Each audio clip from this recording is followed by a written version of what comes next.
What I'm going to show you is something probably you're already doing now, but if you're already doing it, great. This could be a reminder. If not, this would be um, a chance for you to set it up, right? So I'm talking about setting up 2FA, or again, usually it's also called MFA. So 2FA is two-factor authentication, or the other name is MFA would be multi-factor authentication, which just basically means that besides having your username and password to log in, you have another step of authentication that you need to set up, right?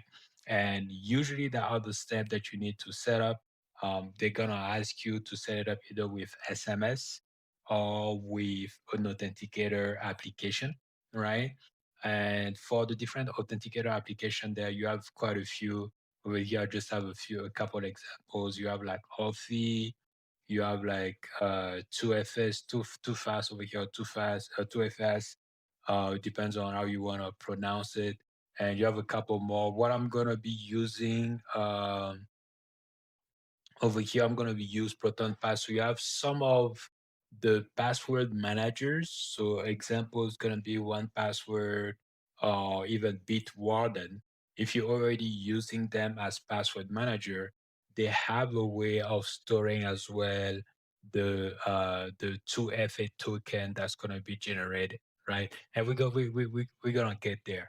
But basically to come back to, the setup over here is when you need to set up a two-factor authentication, you can either do it by an SMS or by an authenticator application like the two that I mentioned here. It is best to do it with an authenticator application.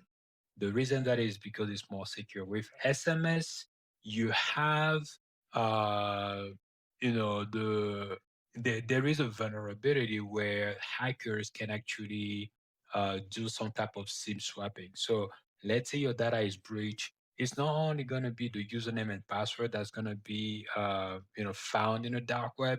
It's basically a lot of your other information, birth date, where you work, and some other sensitive data. With that, they can basically call your phone provider and identify as you, right? And with that information, they can say that they've lost the phone, they have a new phone number, and do a phone number port, or again, it is called SIM swapping. So with the SIM swapping, even though you have set up two-factor authentication, when the code of the two-factor authentication is going to be sent to the SMS, because they have done a SIM swapping, the code is no longer reaching you. It's gonna reach the bad actor, and at that point, they basically have access to your online property and just do whatever they need to do, right?